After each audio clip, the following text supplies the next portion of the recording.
Welcome to my channel, this time for something special. I did a shoot for some of my friends who wanted some images for their Zen meditation group, both for their Facebook and other social media and for a website. As I have recently reviewed some vintage lenses on my Hasselblad, you can see the episodes in the link up here. And I'm also about to make a long-term review of one on my Hasselblad lenses. I wanted to use all of them for the shoot. So let's have a look at the equipment used and what the outcome was.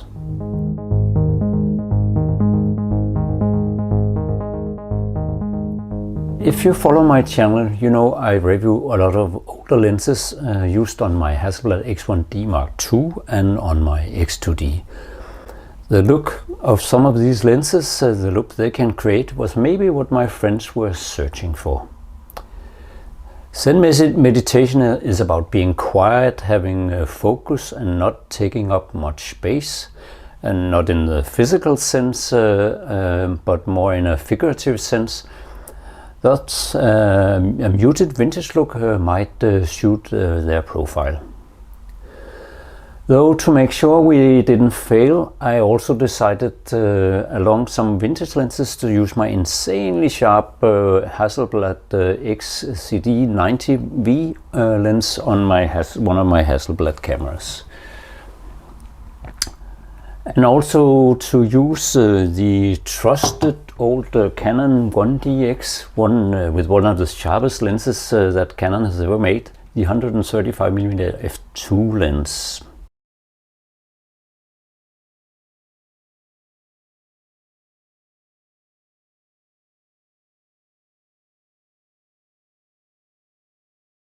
One of the vintage lenses I decided to use was the Canon FD 85mm f1.2, one of Canon's old professional lenses from the 70s.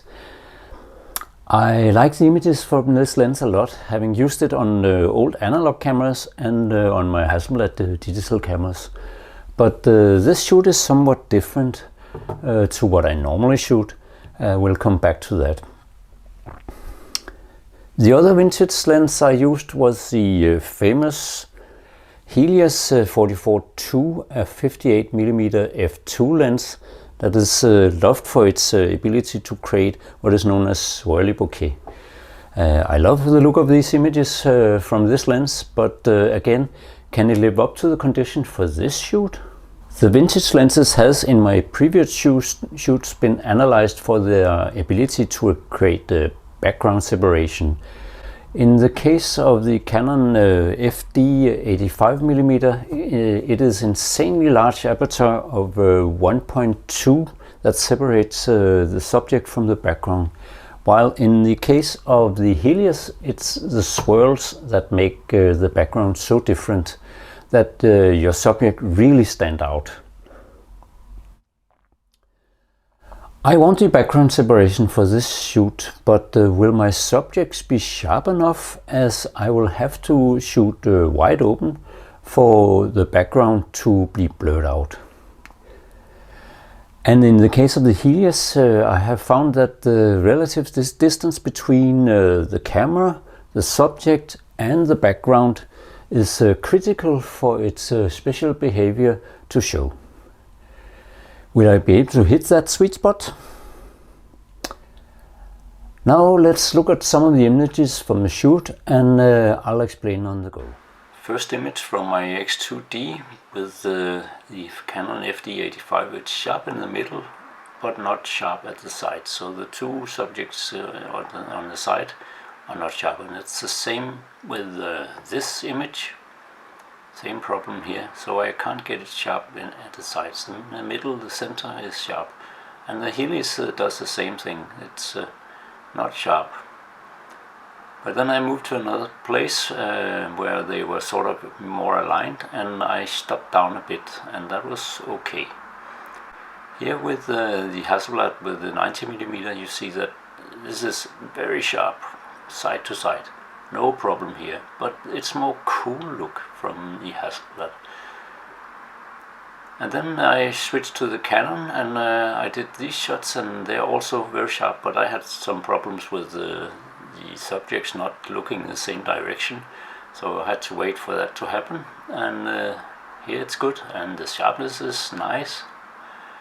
Again, one where they're not looking in the same direction. I moved a bit because I liked it better to have the flowers in the background just behind them instead of sort of out in the corner.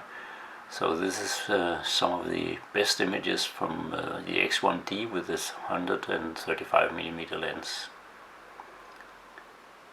So what are my favorites? Yeah, I like the X1D with the 90 V lens. I like these shots, and the Helios shot with them that I stopped down to f5.6 is also very nice. And then of course the Canon with the EF 135. I especially like this one very much. And as you can see, the group actually chose this image for their purpose. Did I complete the job with satisfaction for my clients? Oh yes, I did so well. But did I complete it in the way I hoped? Definitely not, as I had to stick more to modern cameras and lenses. Could these results be expected? Maybe yes, but in my previous testing and reviews I've looked at different shooting scenarios. Scenarios where center sharpness needs to be good, but the sharpness at the image borders isn't critical. For instance, if I shoot a centered object, like in a portrait shoot, the subject is decently sharp in the middle, and I actually want anything else to fall away and in a beautiful blur. This was not the case in this shoot. The three main subjects should be very sharp in the final image. The foreground and the background, although partly cropped out, should be blurred and not prominent. But as the subject filled the frame to the borders, the border sharpness became critical. The two vintage lenses couldn't provide that sharpness without being stuck down. And then the background starts to become more prominent. Contrary to this, both the Hasselblad 90V and the Canon 135mm f2 lens are crazy sharp lenses, border to border, yes, even corner to corner, and at the most opened aperture, thus providing exactly the background separation needed for this shoot. Anyway, it was fun to do this shoot, and I learned a lot about how different scenarios can completely change your perspective on the usefulness of your gear. I still love shooting with my vintage lenses, but for this kind of shoot I now know that they don't do the job. That's all for now. I hope you liked this very different episode. If you did, please give the video a like and also subscribe to my channel. So thank you very much for this time, and bye for now.